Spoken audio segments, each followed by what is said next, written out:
Hey everyone, welcome back to the channel. This is a long anticipated video on the update of what's going on with Heather. And if you don't know who Heather is, she is a single mom in Plymouth who was arrested for violating section 53-202C of the general statute here in Connecticut. Now I'm going to link that video somewhere up here, and after the update, go back and refresh your memory and we'll get through it. All right, let's start off with some simple updates. Okay, we're going to recap and then we'll move on. Heather originally was arrested on February 24th of this year for a violation of 53-202C, which is illegal possession of an assault weapon. And she was originally charged with a Class A misdemeanor, because when you read the statute itself, it is a Class D felony, but upon your first offense, it's only going to be a Class A misdemeanor. So there's that. Well, the state has now upgraded the charges to the Class D felony, and now we got to figure out how the hell we actually got there.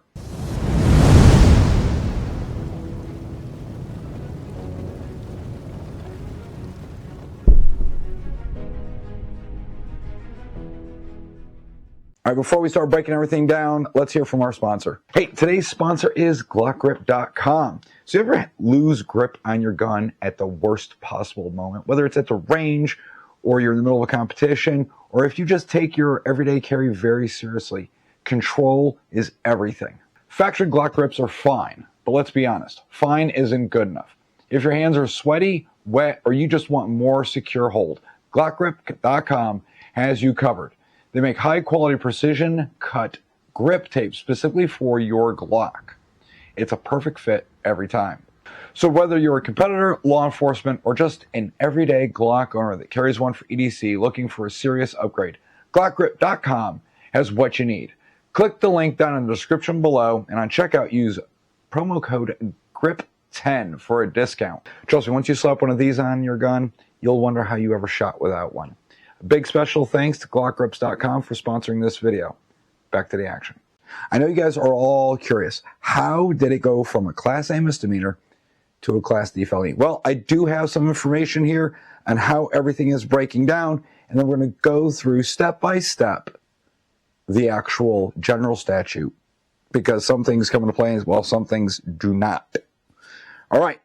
So I guess the prosecution disagrees with the misdemeanor under 53-202A1F, which defines her possession of parts capable of being assembled into an assault weapon as described in 53-202A1E as a felony for which 1 year is mandatory minimum.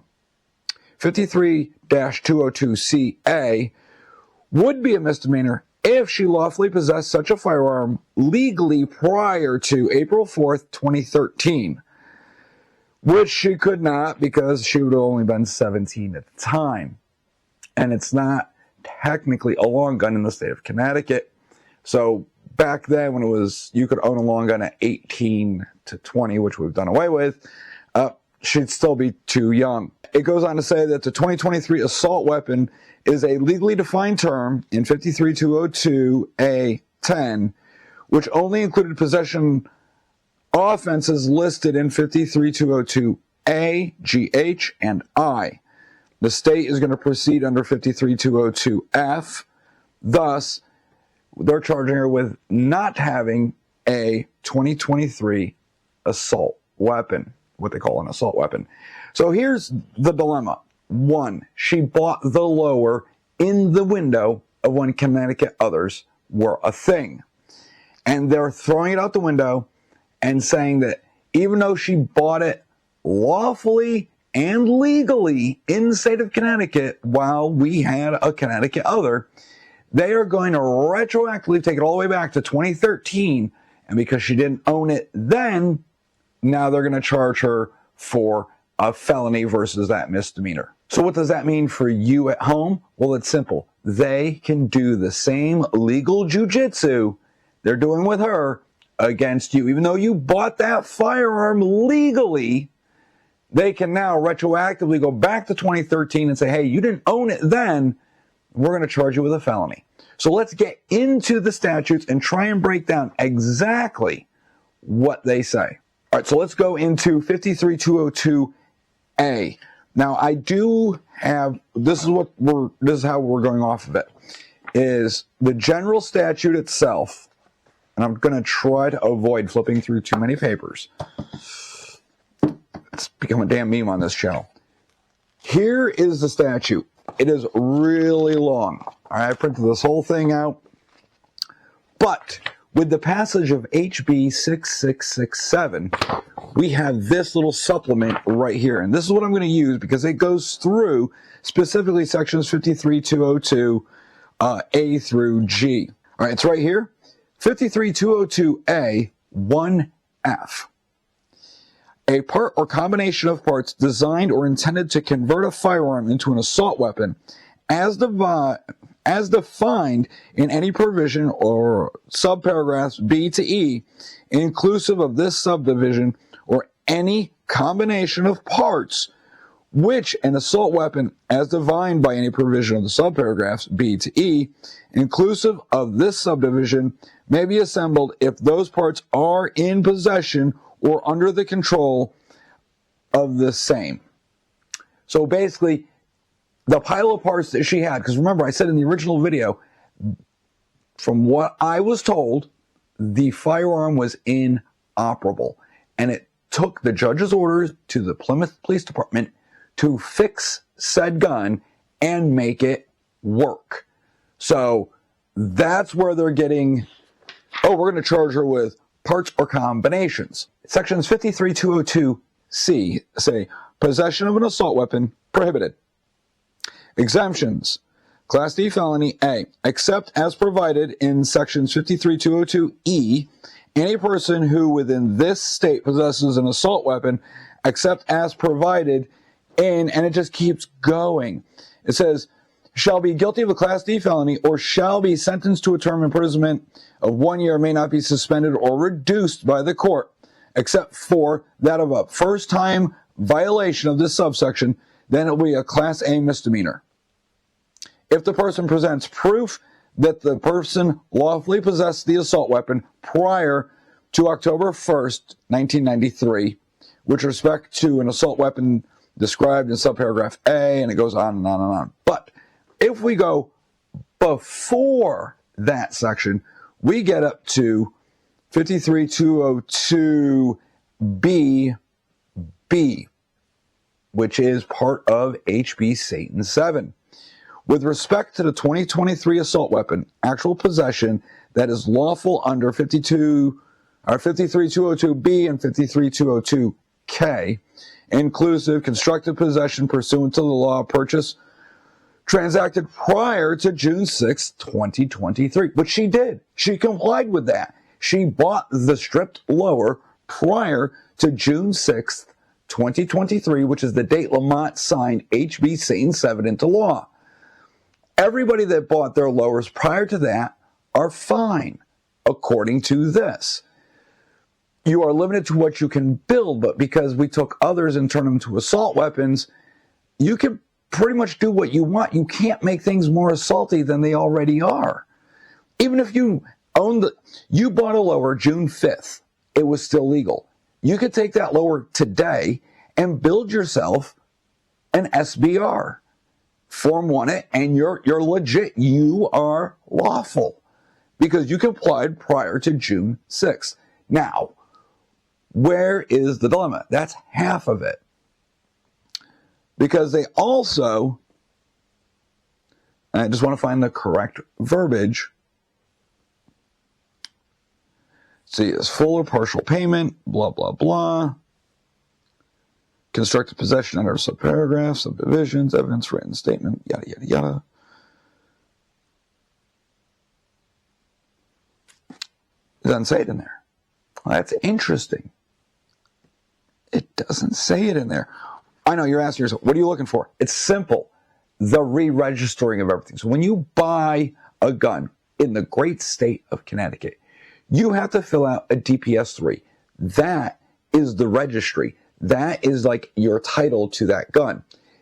You have a copy, the FFL has a copy, state police get a copy and your local PD gets a copy. It's registered. But when they passed HB Satan 7, June 6th, 2023, there was a short window where they had to reopen and we had to re-register said guns so we could get our assault weapons certificates, which some people out there may have gotten them, while others have not. I have not gotten mine yet. I did mine online, which there was a video on, and I did get my temporary number. Some people that did it by mail have gotten their actual letters in the mail. Some few individuals that I've talked to that have done it online have started to get emails from DESP or SLFU, and they've received their actual numbers. You'd be amazed today how many people I still talk to who had no idea about this, didn't do it because they didn't know, or they just wanted to buck the system. Now, I don't know their names, but in short talk, we're talking and chit-chatting, and some people are like, I did not know about this. And I was like, well, it's a thing. I think the state did a really bad job getting the word out.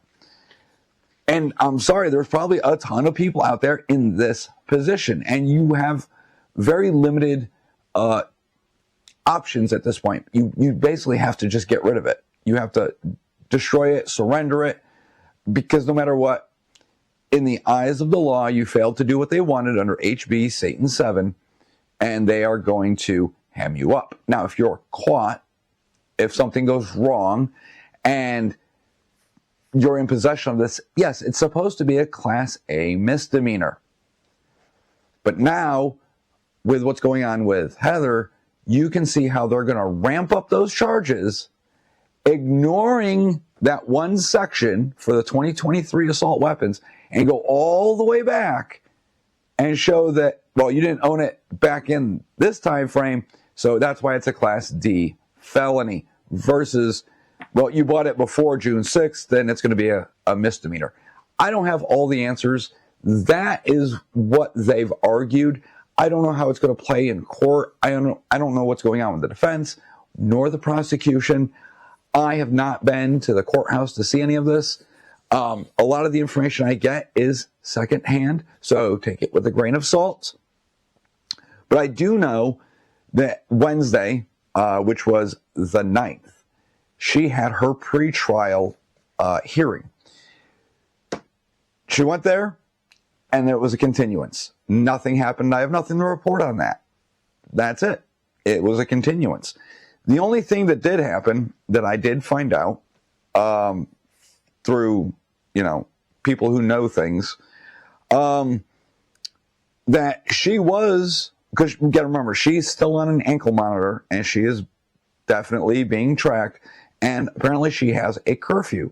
Well, they found her during this pretrial to be non-compliant with the curfew, because one time she was 15 minutes late past curfew. She was honest and upfront with the officer who was tracking her and expressed, like, I'm running late, I'm going to be late, this is going to happen. Whether you're stuck in traffic or I don't know, I have no idea why. She called and said, I'm going to be late.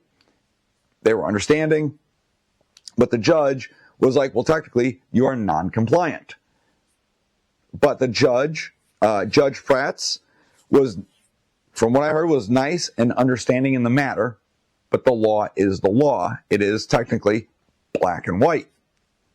So they granted a continuance versus shafting her and removing all of her carve-outs and increasing her bond. But the judge did tell her that if she is late again, her bond will be doubled, and all the carve-outs will pretty much be removed. So she has to be mindful of time and make sure she's home prior to her curfew ending. That's about it. There's no real updates. She got arrested, pretrial came up, got a continuance, we're moving on until May. What I'm trying to express to you is the state originally arrested her with a Class A misdemeanor. And the state has ramped it up using their legal jujitsu to get it to a Class D felony. It sounds like they're out for blood. I think because, as far as I know, she is the first individual to be caught up with this HB Satan 7 assault weapon BS law, that the state is going to make an example out of her and ruin her. As a warning to the rest of you, they will come for you and do the same to you. Because when they ramp it up, okay, from Class A misdemeanor to the Class D felony, which there's no mercy. It's a minimum a year in jail. Remember, she's a single mom. So, the FCS, I guess, take care of the kid and all that.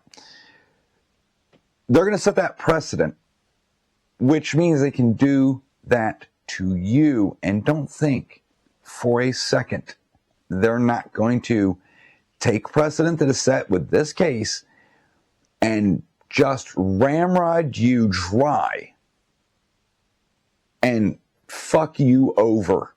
This state hates you. If you like firearms and you like your Second Amendment, well, I hate to tell you this and break it to you. The state of Connecticut and our political leaders despise you and are going to do everything within their legal means to stretch that law out to make it hurt. They are not going to give you the benefit of the doubt. They're not going to take mercy on you. They are going to hose you over and destroy you. And you will have no leg to stand on once this case is done. That's pretty much all I have for this video. I felt it really important to update you on how the state of Connecticut is ramping the charges up and trying to shaft this poor woman over. When it comes to the other things going on in her life, the personal drama, I don't care about any of it. What I care about is how the state of Connecticut is bastardizing this law to take it from a Class A misdemeanor to the Class D felony, and how they're going to use it to set precedent to go after you, me, and everybody else in this state that has an assault weapon, a Connecticut other, or anything that's slightly like that. So just stand by to stand by. Best way to support the channel is always down in the links below. You'll find the merch store. There are 2 merch store links. You want to try it with Teespring? I've had some problems with them, and some of you have had problems. I'm currently trying to get the store and everything to go through Bonfire. I have ordered some merch through that. I want to see how long it takes, customer service, things like that, and I'll let you know. But at this point, if you don't want to do that, I get it, and I understand. Easiest thing to do is just like it. You can become a member on YouTube. You can join Patreon. You can join Locals. But at the very least, just like it, share it, subscribe to the channel, toggle that notification bell. Let everybody you know what's going on with this. And the other thing is, I can see the numbers kind of going up and down. So I don't know if YouTube is playing games and kind of unsubscribing you. So do me a favor, if you've made it this far, double check your subscription. Ensure that you're still subscribed to the channel. All right, that's it. That's all I have for you guys today. I'm going to go enjoy the rest of my day. I hope all of you enjoy the rest of your day. I'll see you in the next video.